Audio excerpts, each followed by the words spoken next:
Welcome to this week's Movie Math, where Big Hero 6 almost took down another fanboy favorite. Yes, after besting Christopher Nolan's Interstellar last weekend, Disney's new superhero team gave Harry and Lloyd a literal run for their money this weekend. Falling just about 36% from its opening and experiencing an incredible surge on Saturday, it would seem Hiro Hamada and company have made Disney Animation's second renaissance official. It's already shot past the century mark domestically, beating Interstellar to that important benchmark, and has practically the entire world still to go, as Big Hero 6 won't hit many countries until December, January, and even February.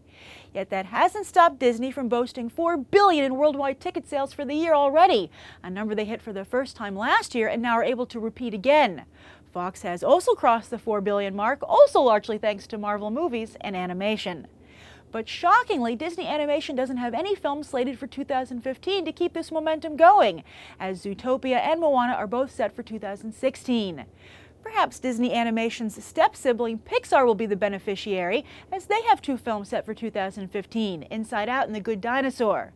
That's got to really burn the folks at Disney Animation, yet let's be honest, Pixar genuinely needs the assist. But Jim Carrey and the Farrelly brothers proved they can stand on their own, as thankfully Dumb and Dumber 2 did capture the top spot, an important win for any movie its opening weekend.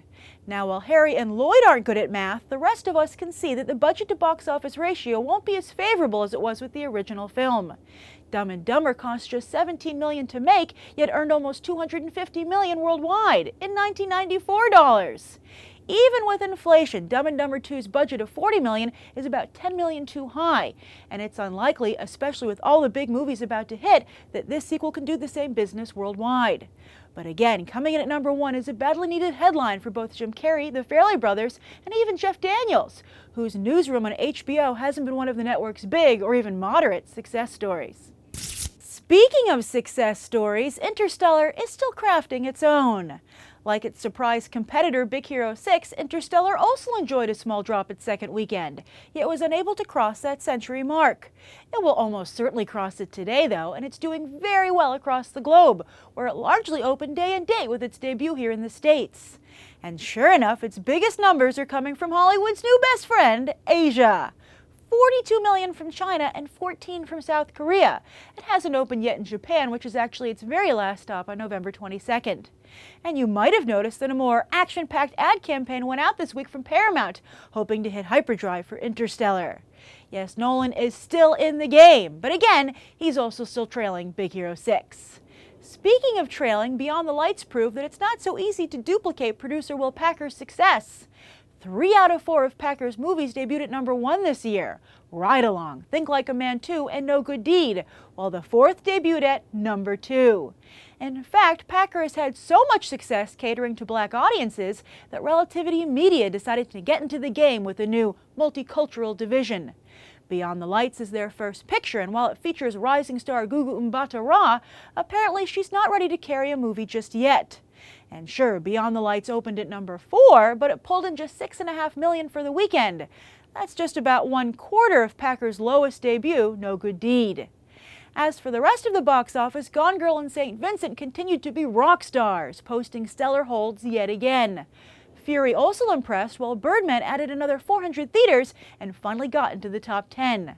Nightcrawler and Ouija both suffered big drops though, but thankfully both Pixar ultra-low budget. Then in the specialty market, Foxcatcher clearly has some work to do, as the supposedly strong awards contender couldn't do much heavy lifting at the box office.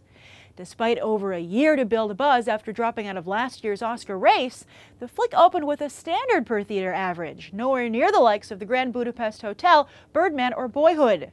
But at least it fared better than the Homesman, whose awards prospects look to be as bleak as the Western frontier.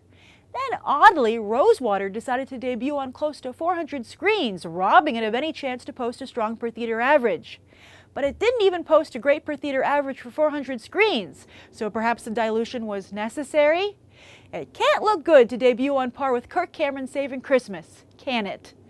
Then this coming weekend, the Hunger Games Mockingjay Part 1 looks to burn away all the competition with the biggest debut of the year yet, No one's even willing to open against it in the specialty market. Now that's a movie. And that's the weekend box office. I'm Grace Randolph, and we just did some movie math. As always, thanks for watching, and I hope you'll go beyond the trailer for these other top movies.